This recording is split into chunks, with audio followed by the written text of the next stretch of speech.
Ladies and gentlemen, welcome to the graduation ceremony for the graduates of the Faculty of Commerce and Management and the Graduate School of Management.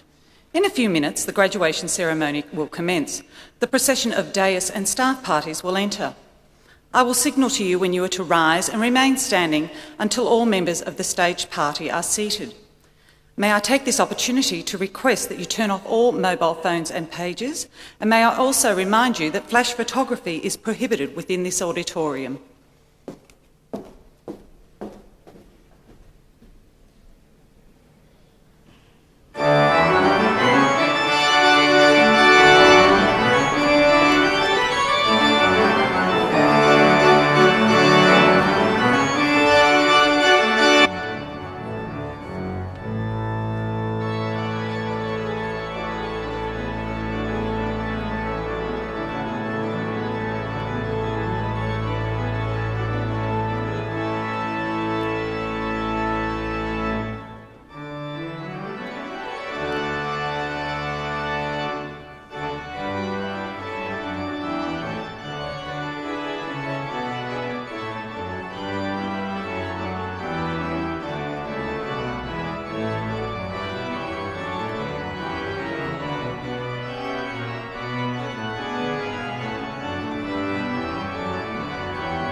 Ladies and gentlemen, the Chancellor, Ms. Lenine Ford, will now address us.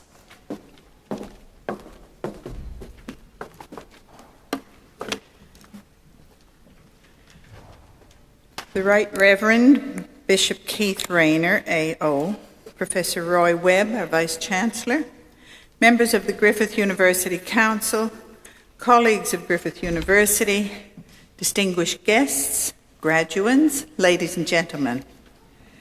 It is the custom for Griffith University and its guests to gather and celebrate the conferral of academic awards on its graduates.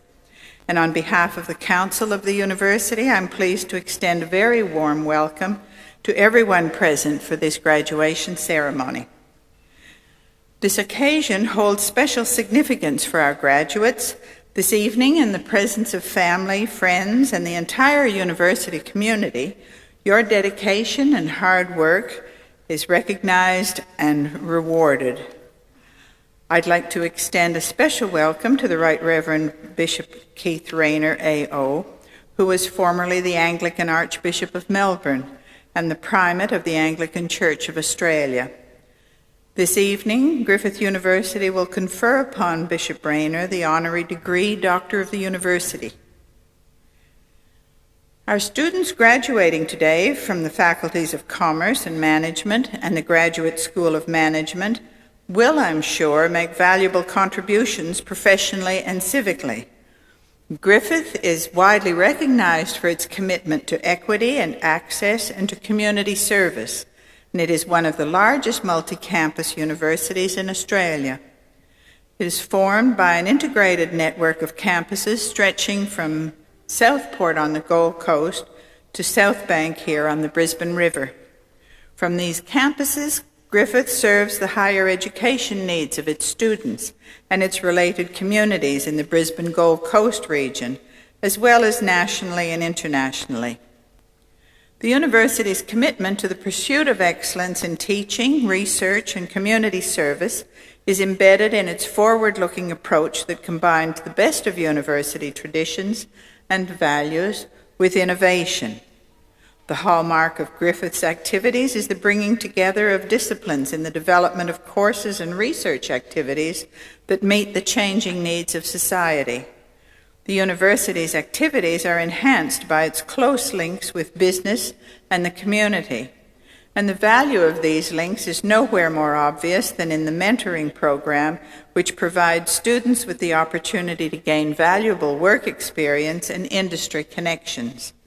There are 220 students from across Griffith University participating in the program this year. Griffith also has an international approach to education and one of the most extensive networks of international linkages in Australia. The university's international student population is the largest in Queensland. The university also seeks to inculcate an international outlook in its Australian students, who it encourages to study overseas. And last year, 70 Griffith students attended institutions overseas under our university's scholarship and exchange programs. Its strong commitment to internationalisation has seen Griffith University win consecutive Premier of Queensland awards for export and excellence. So to our graduating students, may I say that now your studies are completed, you're joining an elite group, because approximately only 12% of the Australian population aged 15 to 64 possess tertiary qualifications. As members of this group, you can expect to enjoy better employment prospects and higher salary levels than less well-qualified sections of our community. However, education not only brings important social benefits, but also some responsibility. The labour market you're entering is characterised by increasing turbulence and competitiveness, and you may at some stage feel pressured or tempted to act solely in your own interests. But remember, however, that you are indebted, if not to your families and friends, then to society for the opportunity you've had to undertake a university education and study. It is a debt best repaid by respecting the golden rule of doing unto others as you would have others do unto you. Become a responsible citizen and act in the interest of others as well as yourself. So as we continue with this evening's proceedings, I express warm congratulations to each of you and extend to you our best wishes for your lives ahead, and if you want it, a brilliant career. I now call on the Dean of the Faculty of Commerce and Management and the Director of the Graduate School of Management, who will present the graduates who are to receive their awards at this ceremony.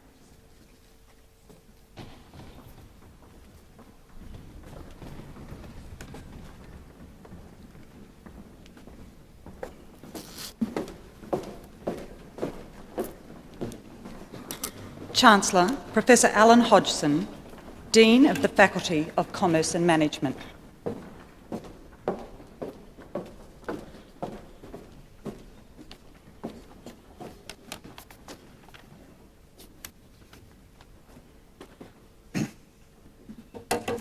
Chancellor, I present graduates from the Faculty of Commerce and Management who have been granted the following awards.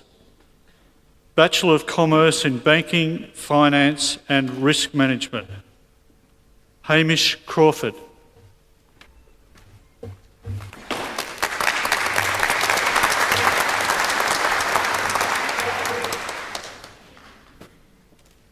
Rebecca Dawson.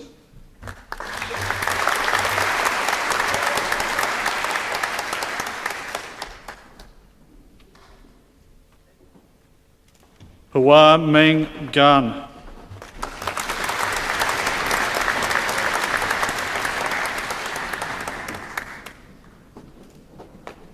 Jan Christoph Greimer.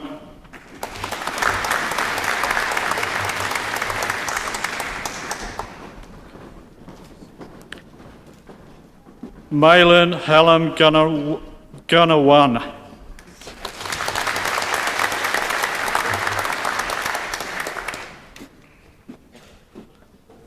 James Halliwell.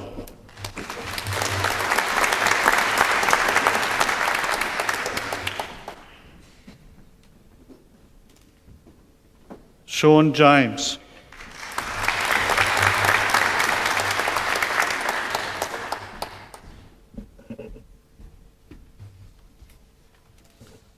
Ali Mohammed.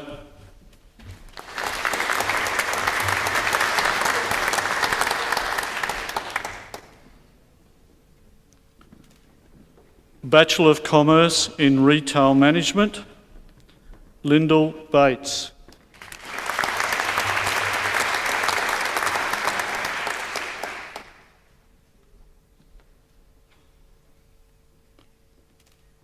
Rosalind Curtis.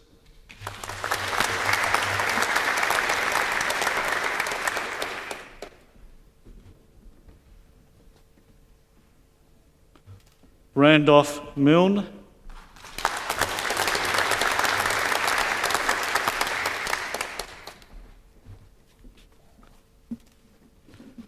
Rebecca Roberts.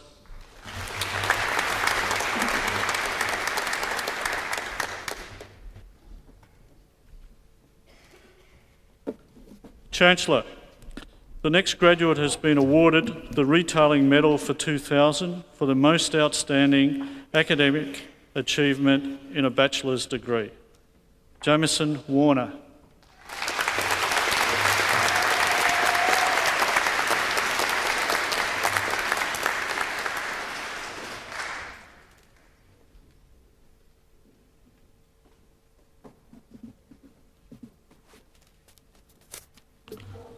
Bachelor of Commerce,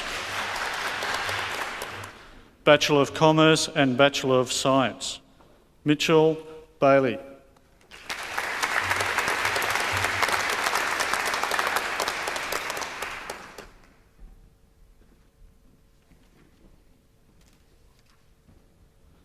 Graduate Certificate in Banking and Finance, Yanteo Wan.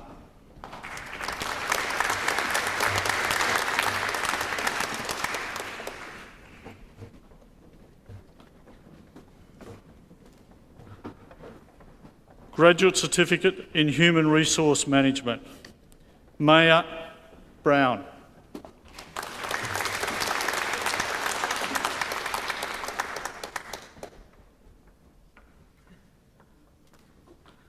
Karen Gummerson.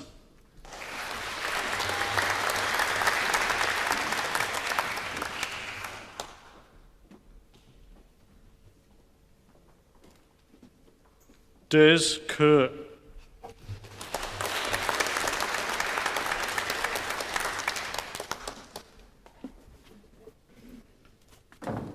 Penny McIntyre.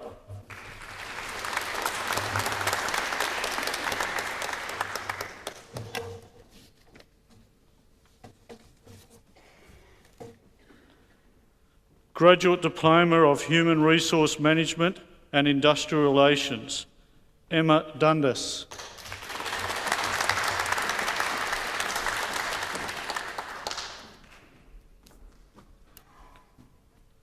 Johanna Kabath.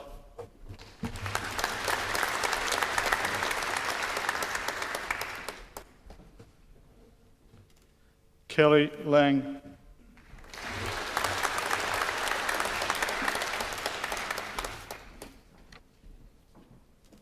Samantha Pearson.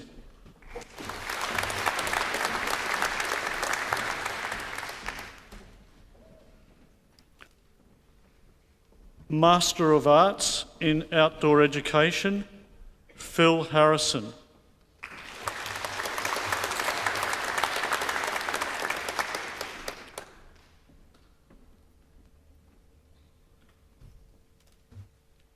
Ian Heath.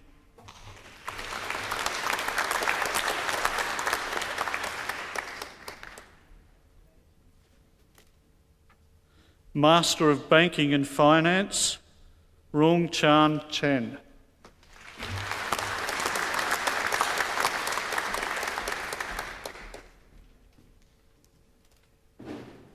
Catherine Choi.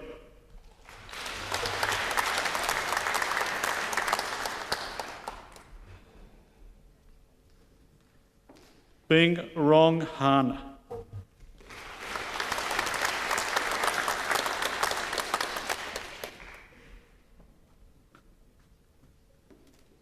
Jane Lam.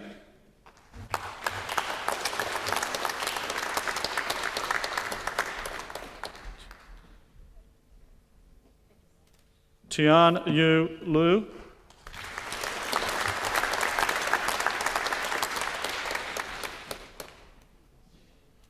Chun Lo.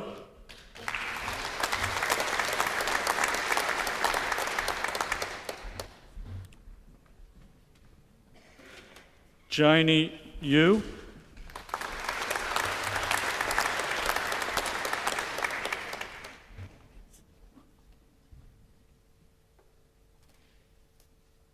Master of Commerce in Accounting and Finance, Fahim Mughal.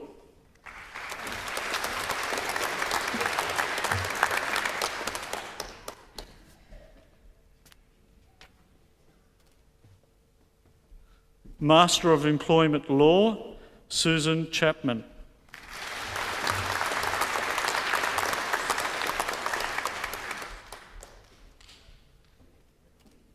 Katrina De Long.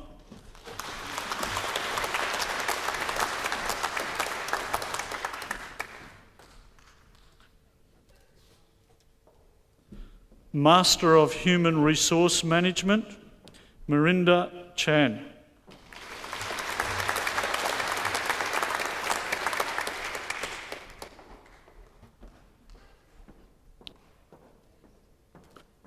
Dale Clark.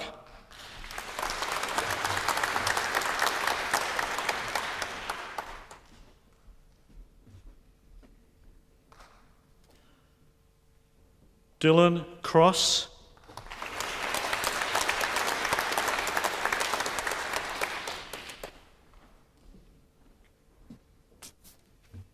Karine de Carpentier.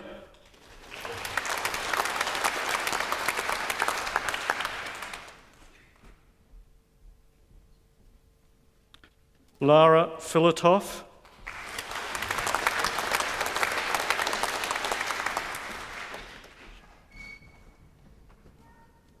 Lucy Honan.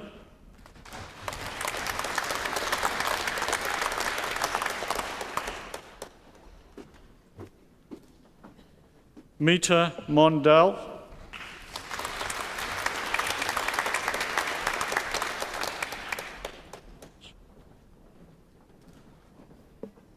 Narawadi Tonashai.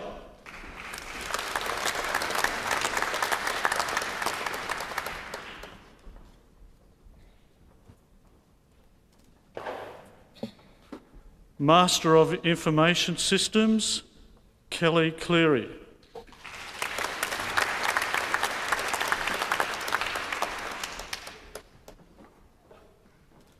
Shui Kin He.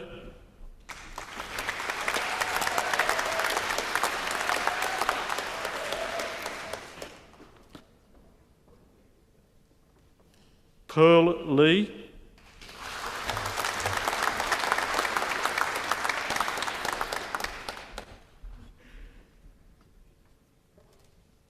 Peter Rutley.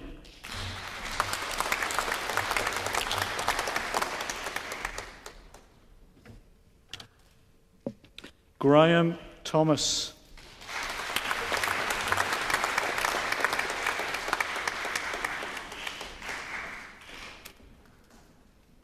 Master of Marketing Management, Ish Ho Chai.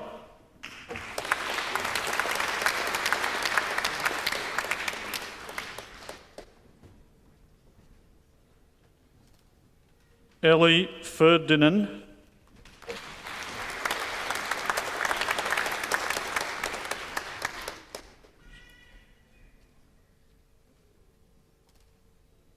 An Chang Lu.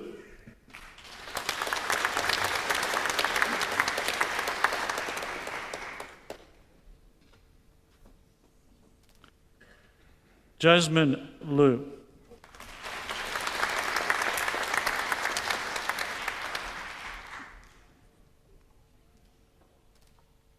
Rika Negishi.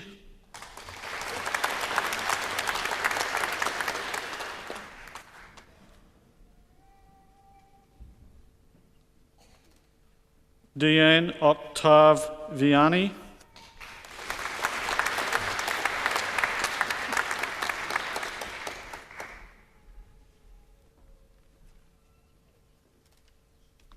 Patrick Sim.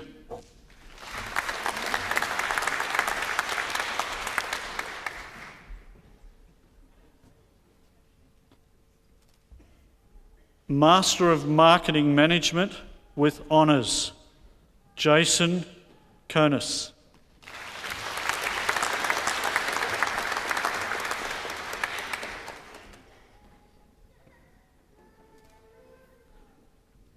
Master of Professional Accounting, Jetta Dempsey.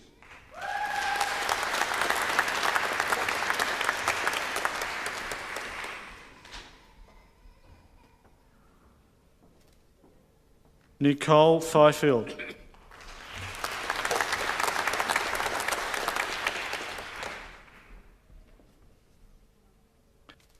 Elizabeth Salendra.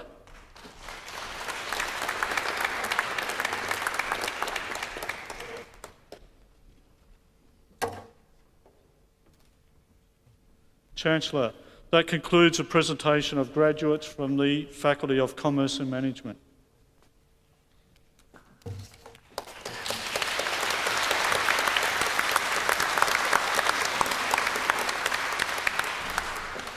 Chancellor, Professor Greg Bamber, Director of the Graduate School of Management.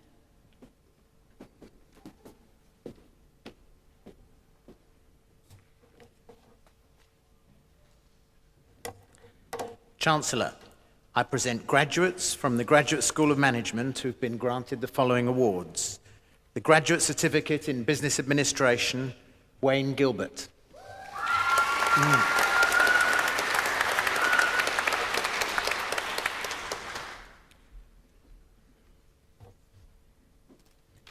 Cheryl Stainsby.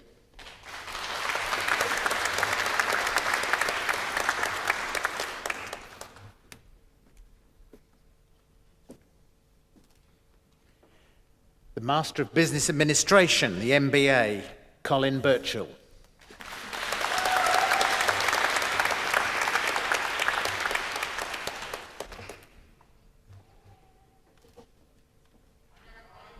Greg Gatley.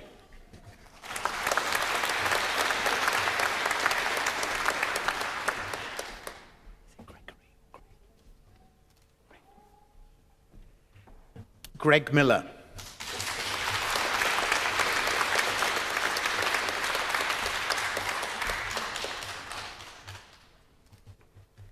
Ron Mulder.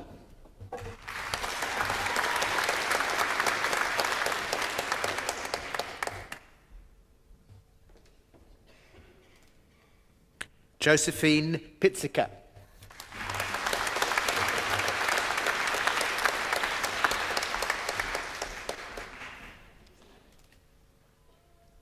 Malinga Senanaika.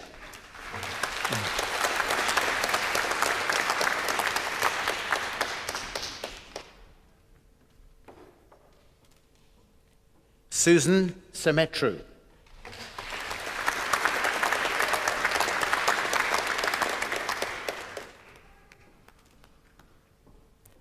Atul Sood.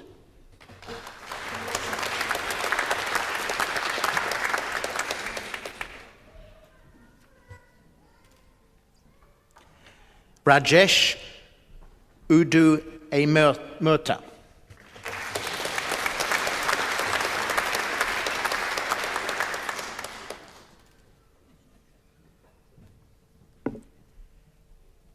Julie Vichili.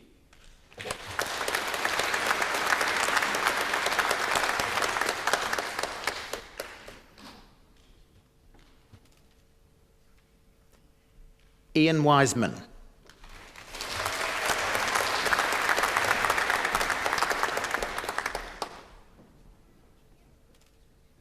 Alan Phillips.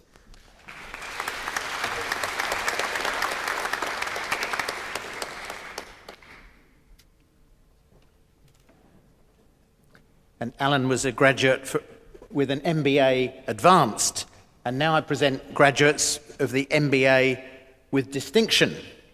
Simon Atkinson.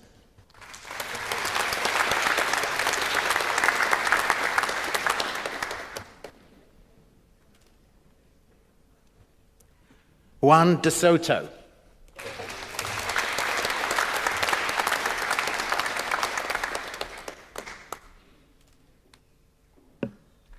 Chris McGovern.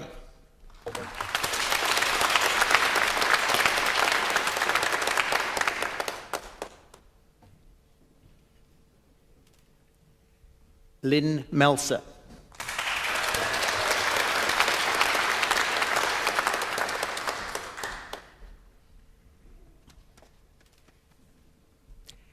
The MBA with honours, Amanda Daly.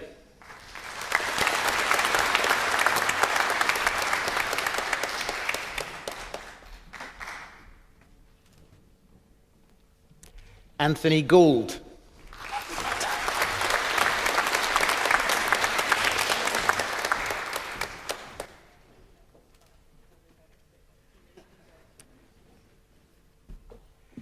The Master of Technology Management, the MTM, Aaron Olner.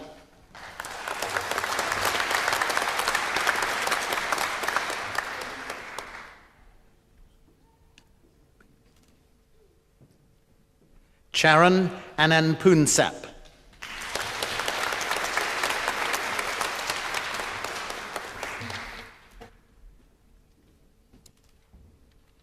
Robin Bertoni.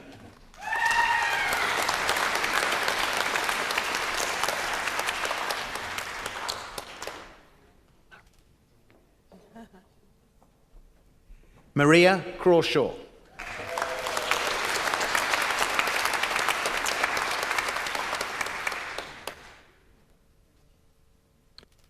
Karen Hamwood.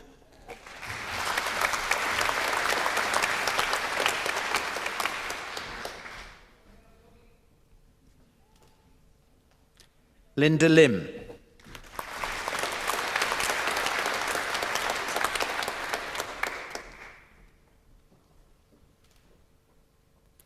Michelle Morgan.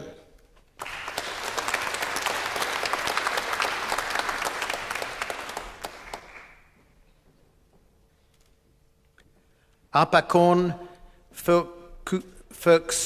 Suwan, excuse me.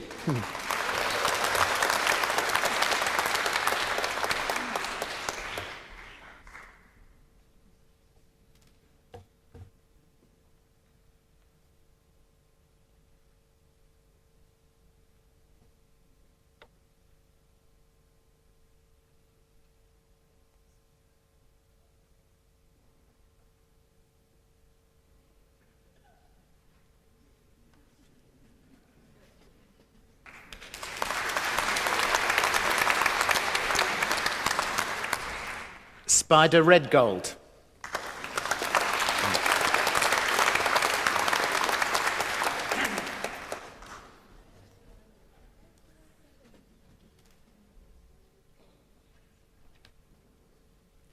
Robert Trethaway.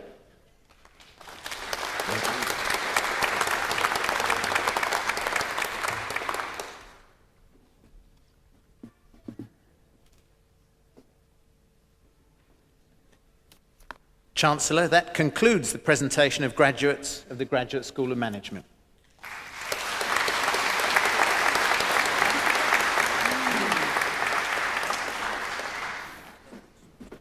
Ladies and gentlemen, there will now be a brief musical interlude performed by the students of Queensland Conservatorium, Griffith University.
sanctuary safe and strong, to heal the wounds from lovers past, until a new one comes along. I spoke to you in cautious tones. You answered me with no pretense, and still I fear I said too much. My silence is my self-defense, and every time I've held a rose, it seems I only felt the thorns. And so it goes, and so it goes, and so will you soon, I suppose. But if my silence made you leave, then that would be my worst mistake. So I will share this room with you, and you can have this heart to break. And this is why my eyes are closed. It's just as well for all I've seen. And so it goes, and so it goes, and you're the only one who knows. So I would choose to be with you. That's if the choice were mine to make. But you can make decisions too, and you can have this heart to break. Do, do, do, do, do, do, do, do,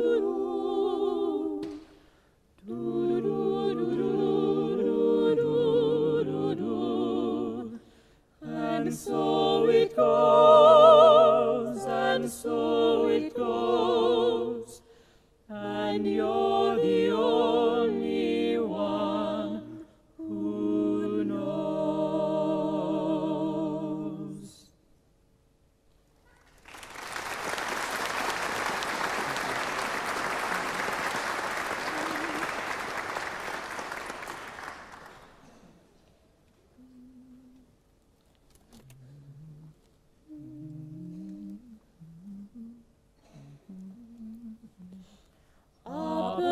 Operator, give me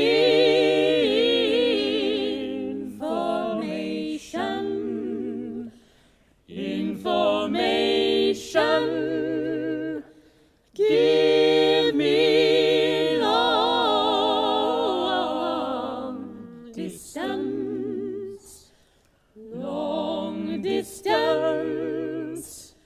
Give me heaven.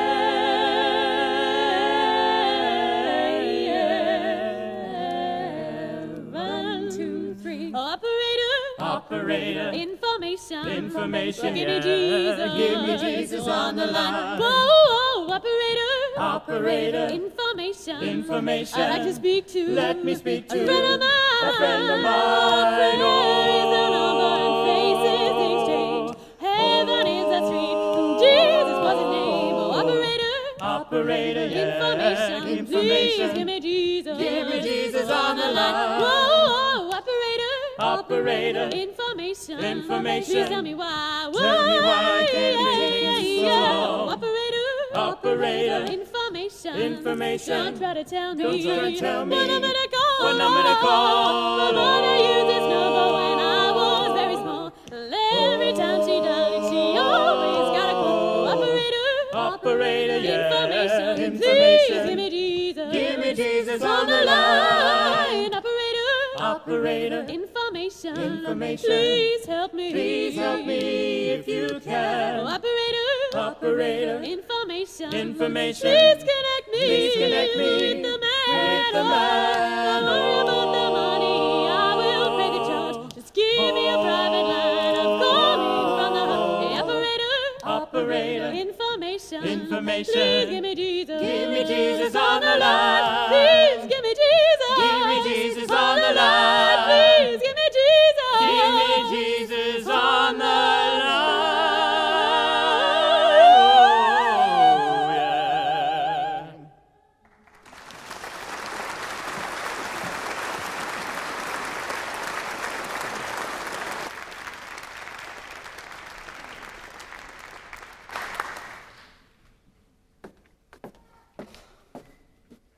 Chancellor, Professor Dennis Lincoln, Deputy Vice-Chancellor Research, will now present candidates for the award of Doctor of Philosophy.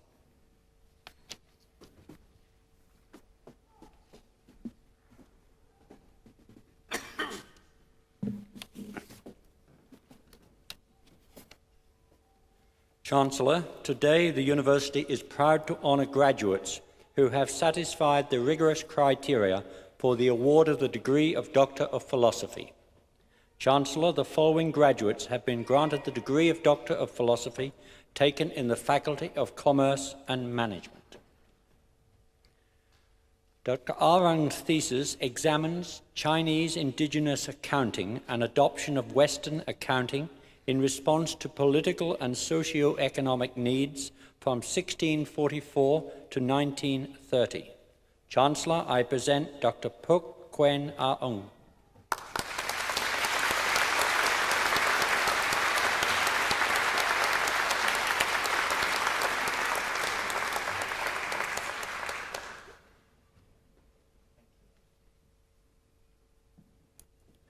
Dr. Campbell's study investigated the conditions, structures, and patterns of communication that determine the suitability of video conferencing for organizational communication in different meeting contexts.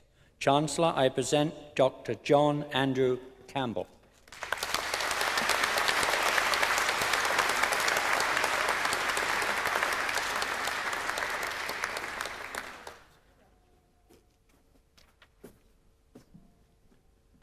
Dr. Kundi's studies develops a process model of organizational commitment based on the experiences of midwives working in two different hospital environments. Chancellor, I present Dr. Lin Kundi.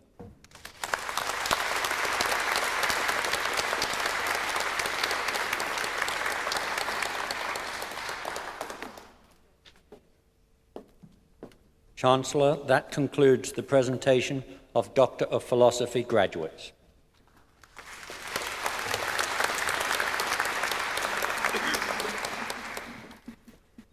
With the authority of the Council, I shall now confer the degree of Doctor of the University.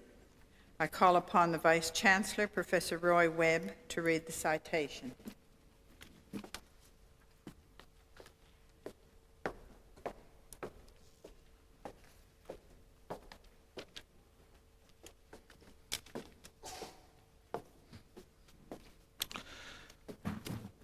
Chancellor, the Council of the University has resolved to award the degree of Doctor of the University to the Right Reverend Keith Rayner, AO.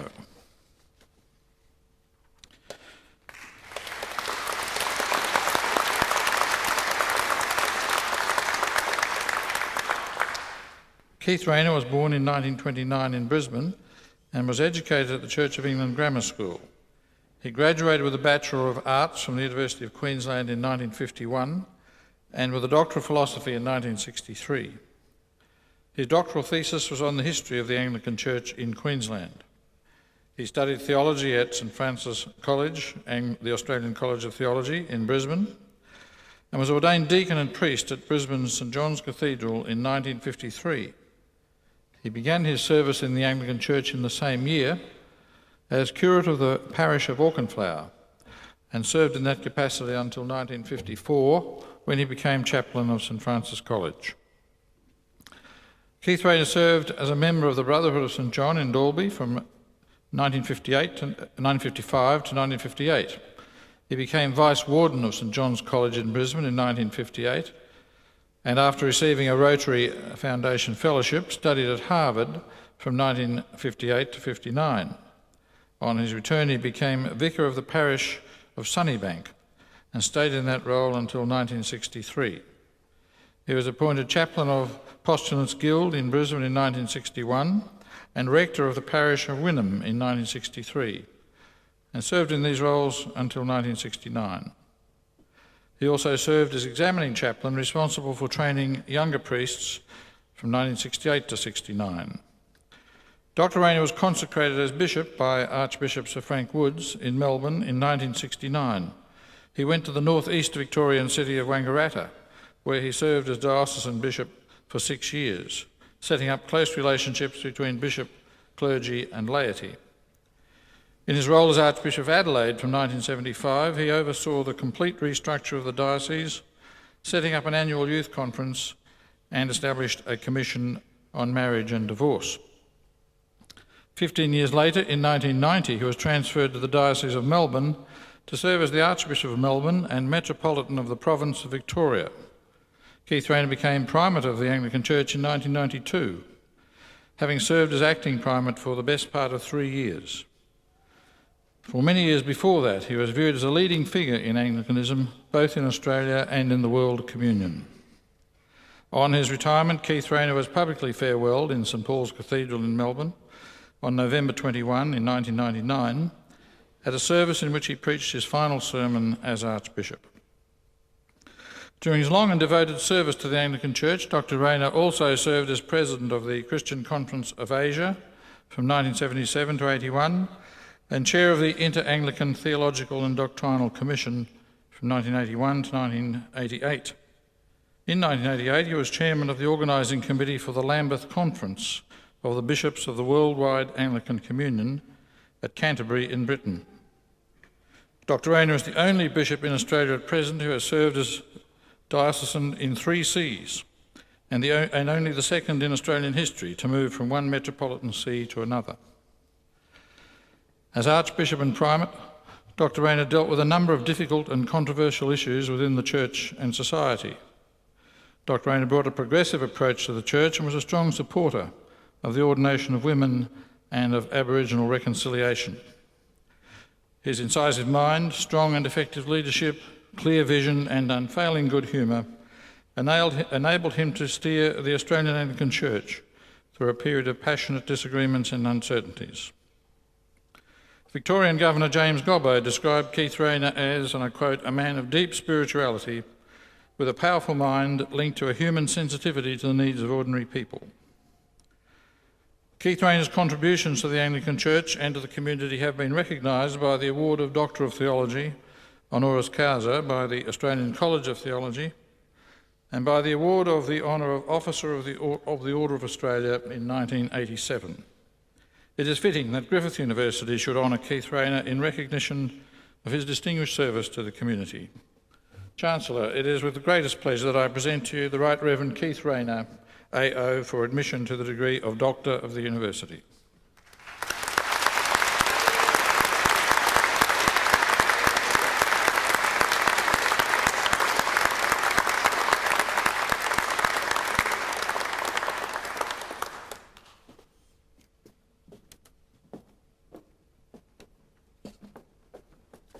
I'd now like to call upon the Right Reverend Keith Rayner, AO, Doctor of the University, to deliver the occasional address.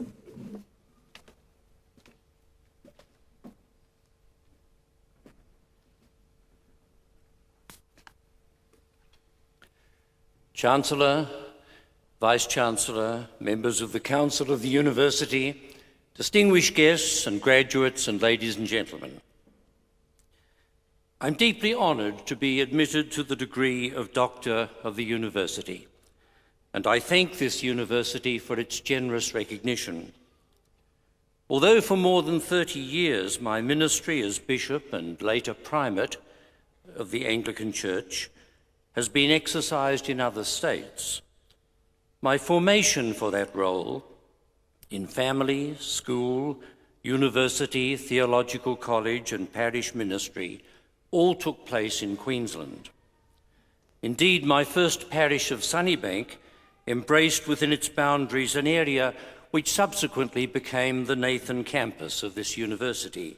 So for me, this is a homecoming of a particularly pleasant kind.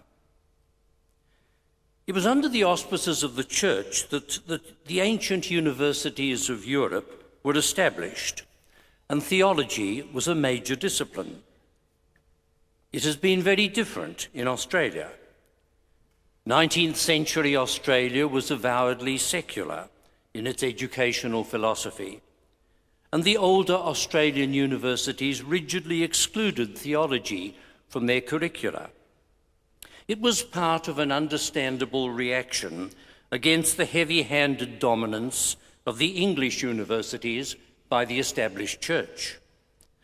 But it fostered an attitude that theology was not a respectable academic discipline. This had consequences for the church because its future clergy were trained, for the most part, in an environment sheltered from the cut and thrust of intellectual debate. I venture to suggest it has also had consequences for universities and for the wider community in which universities form the educational pinnacle.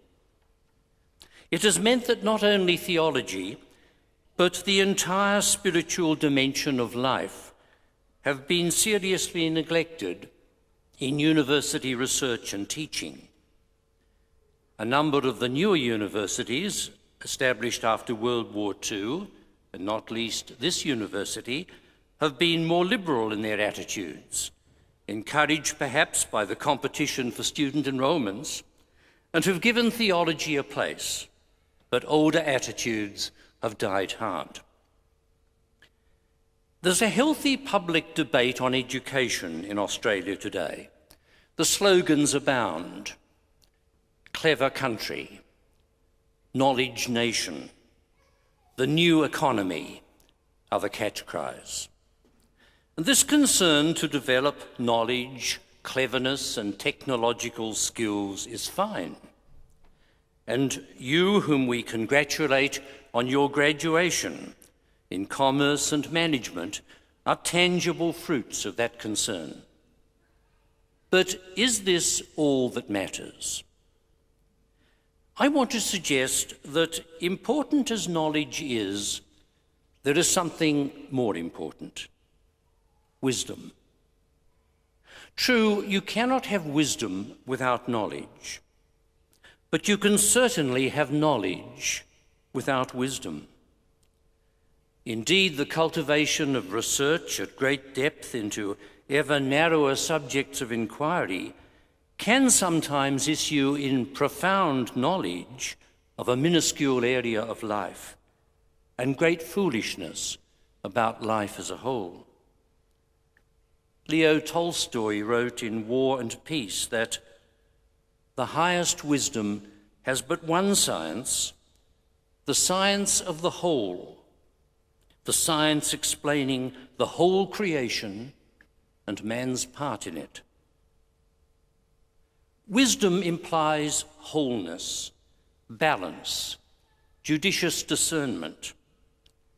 Knowledge may be merely a matter of quantity of information, and I confess to some skepticism about the assumption that the possibility of acquiring vast amounts of knowledge from the internet will by itself make us a more educated people. It's not simply knowledge, but the ability to sift it and organize it and integrate it into a total understanding of the whole that is important. That is what goes to make up wisdom.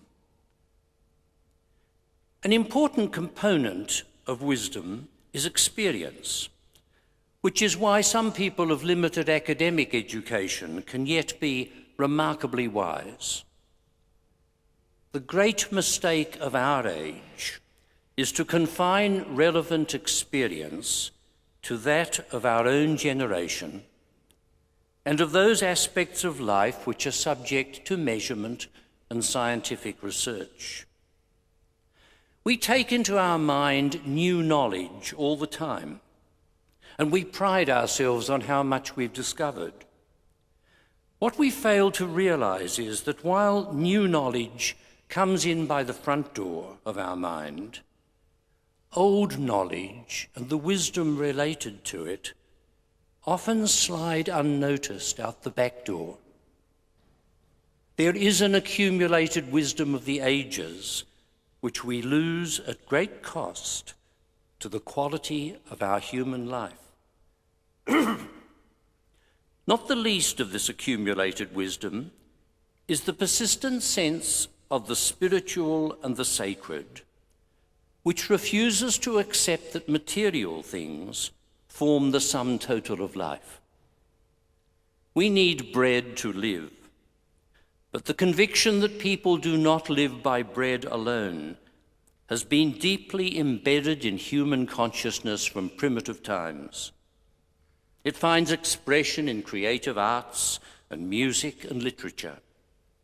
And above all, it manifests itself in religion, through which people reverence and acknowledge in worship the transcendent reality which is the ground of our being and the source of all human creativity. That reality I'm not ashamed to call God, a God who evokes not only intellectual assent, but worship, trust, and love. I believe that whatever has been useful in my life has come about because I have sought, often falteringly, to respond to God's graciousness in creating, challenging, and sustaining me. Most of you who graduate tonight will live your lives in the competitive world of business and management. You will naturally have ambitions to succeed, and your peers will judge your success chiefly by the salary you earn, the profits you achieve for your organization, and the hard work and competence by which you hopefully rise to the top. It may be that your organizations will ask of you a certain ruthlessness and a readiness to put the organization before everything else, including family, friends, proper leisure, health, and even sanity. Some may find themselves pressed to succeed by methods that are unethical. It's no coincidence that one of the growth industries in Australia over the past decade has been that of business ethics. It has grown because of a perceived need. It raises questions not only about honesty in business, but of values in general. Is the generation of profit the criterion of success? Are market forces to be the sole or even the primary determinant of activity? Is mutual loyalty between employers and employees no longer an issue? Does business have social obligations to the community? Questions like these matter. They determine the kind of community we become, and surely that is of supreme importance. All human activity in every sphere of life, including business, should have as its goal the creation of a community which is wholesome, balanced, and harmonious, in which people matter, and individual lives can be as full and contented as possible. It comes down to values. But values ultimately reflect beliefs. It's what we believe about life, its purpose, and the means by which that purpose is fulfilled that shapes our values. In the end, in the broadest sense of the word, that is the religious question.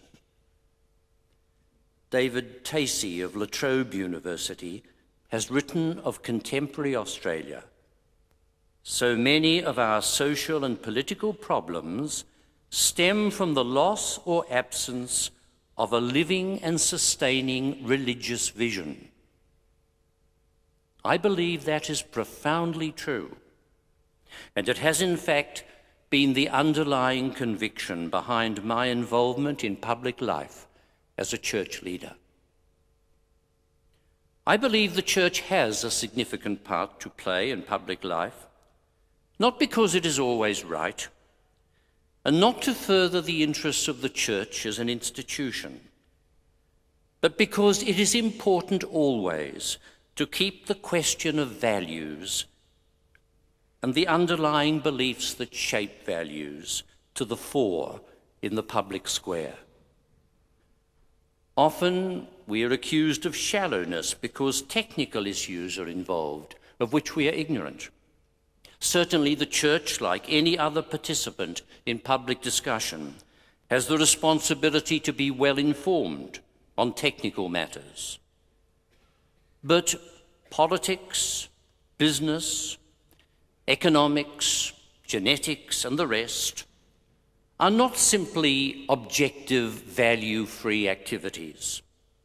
Underlying the decisions that are made are value judgments, and the people who are most guilty of self-deception are those who imagine that the decisions they make are based simply on technical considerations.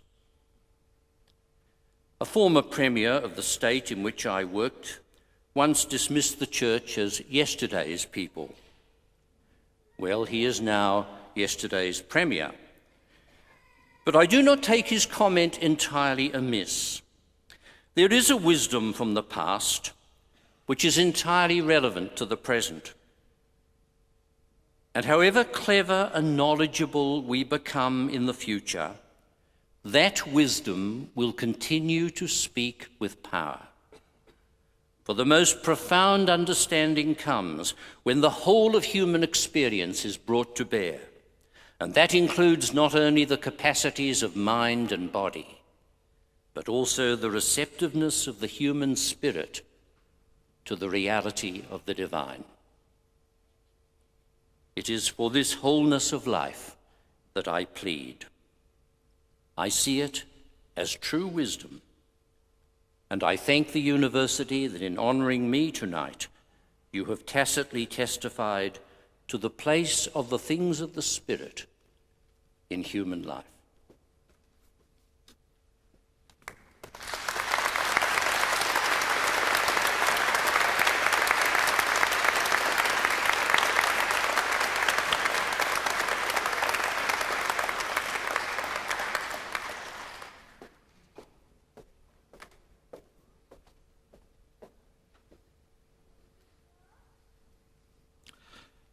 Chancellor, it's my pleasure on behalf of all of us here this evening to thank our distinguished speaker and our new alumni member, the Right Reverend Keith Rayner, for his address to us tonight. The theme which he has dwelled upon, I detect from the way in which we've all listened, has struck a chord with many, and of course it is a theme which tends to be neglected not only in universities but in our society generally these days. But as our distinguished speaker pointed out, things are changing. Griffith University, as he kindly mentioned, was one of the first universities to reverse the century-old trend of secularism. And we have a much valued link with the Brisbane College of Theology, which is an affiliated college of Griffith University, and through which many valuable linkages are formed and sustained. He mentioned in mentioning that our motivations might not have been entirely pure, and that we could have been up to the old game of competition for students. We were, partly, and I must say one of the extremely valuable results of our link with the Brisbane College of Theology has been the flow of excellent research higher degree students, many of whom have crossed this platform with their PhDs as a result of the excellent work they've done at Griffith through that link with the Brisbane College of Theology. It would be somewhat redundant and impertinent of me to attempt to summarise the remarks of our speaker. I ask you, ladies and gentlemen, to join again in thanking the Right Reverend Keith Rayner.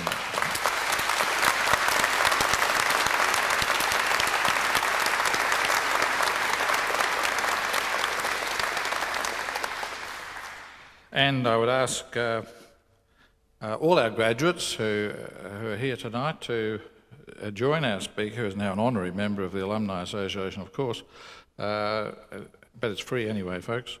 I would ask you all to join the Alumni Association and keep on thinking about Griffith through those brilliant careers into which the Chancellor invited you. Thank you.